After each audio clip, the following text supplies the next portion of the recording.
YouTube, Aiden Slash, just Aiden here. Want to talk about a little concept that I've been working on kind of unknowingly for a while, then more knowingly, and then I just watched a video that I'm going to link to that just kind of put everything into words. And real quick, the concept is not using your actual lips to manipulate anything and only using the muscles around them and your air to make noise.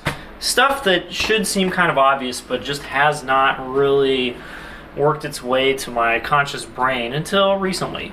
And the video is by James Morrison. Hopefully you've seen him around on YouTube. He's kind of semi-famous Australian trombonist and trumpet player, and he plays saxophone. He's just a kind of a god of multi-instrumentalists.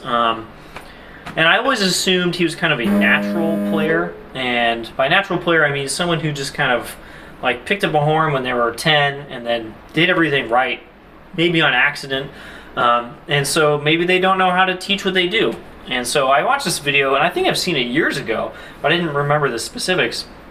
And I watched this video and I'm like, wow, he's putting everything I'm thinking about just into plain Australian English. It's a really good video. I want you guys to watch all the way through. There's only one little thing that I don't agree with, but I think that's up to you guys to figure out for yourselves if you just agree with it or not. But anyway, the concept is really simple. It's just that when we play, the sound comes from the air moving over our lips and into the mouthpiece, into the instrument, etc.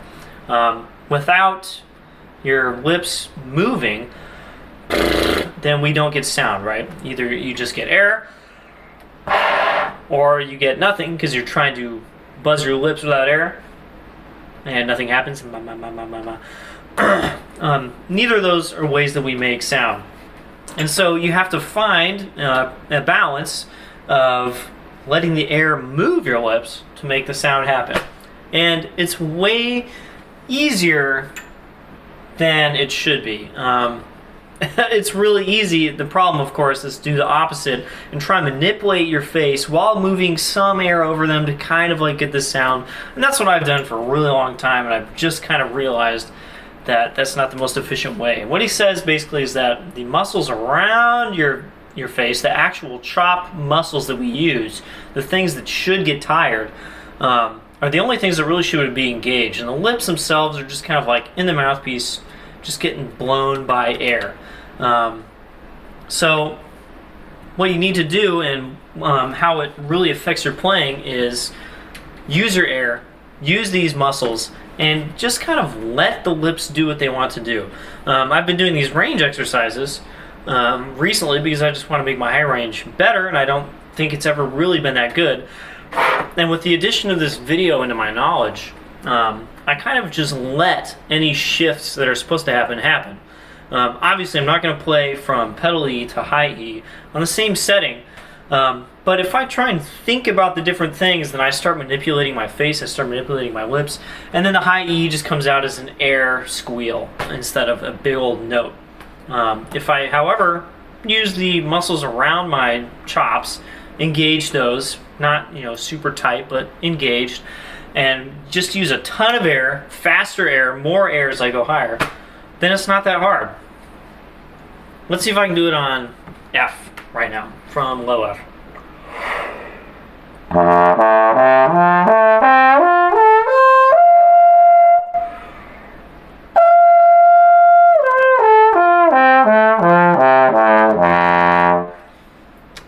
That felt okay. It felt like I was pulling back a little bit, and so my lips were a little stretched out.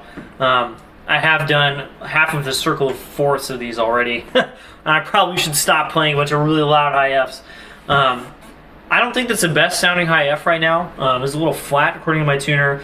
I don't think it's got like some garbage in the sound and stuff. But I can play that, re-articulate it, and then come back down, and with a good sound all the way through the rest of my range. And that's because I'm really just thinking air, move, move, move, move, move, move, move, instead of doing little tiny things with my face to change registers. So just want to put this idea in your heads. I think I'm going to talk about this more later because I'm still working through it myself. But it's been a really big thing for me maybe will be for you to watch the video in the description, and I might change how you play. See you guys next time.